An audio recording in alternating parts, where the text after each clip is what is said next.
The master thief deliberately removed his helmet right in front of the security cameras and, of his own accord, handed his plan over to the museum director. His target was the billion-dollar Black Pearl. He knew that a frightened director would inevitably change the security codes himself. This was the opportunity the thief needed to secretly observe and decipher the new code from outside the museum. He watched as the director, growing increasingly overconfident, activated every security system and ordered a specialized team to guard the Pearl day and night. At that very moment, the thief leaked his plan to the media, causing people from all over Paris to gather to witness the spectacle. As the countdown reached zero, nothing happened. The director breathed a sigh of relief, but then, suddenly, the alarm blared. Suspecting an inside job, the police arrived immediately and interrogated the entire team, yet found nothing suspicious. By then, the thief had already made his escape using the new code. Realizing something was amiss, the director ordered all exits to be sealed off. The thief, dressed in ordinary clothes, attempted to blend into the crowd. However, he was ultimately apprehended at the exit. In full view of everyone, he was bundled into a police car. But the moment the car door shut, he began to laugh. The vehicle was a fake, driven by his own accomplices. Using the wailing siren as cover,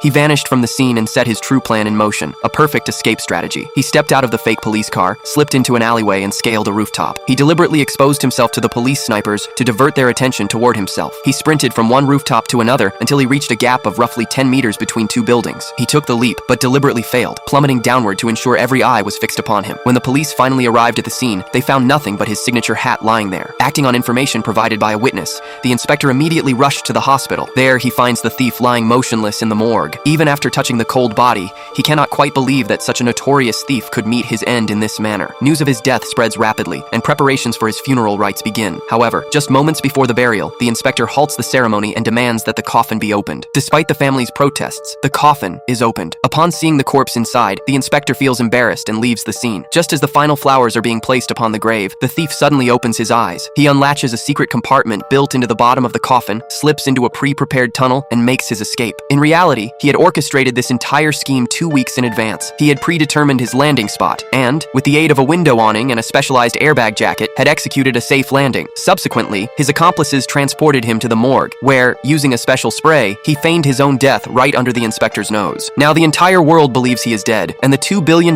Black Pearl is finally in his possession.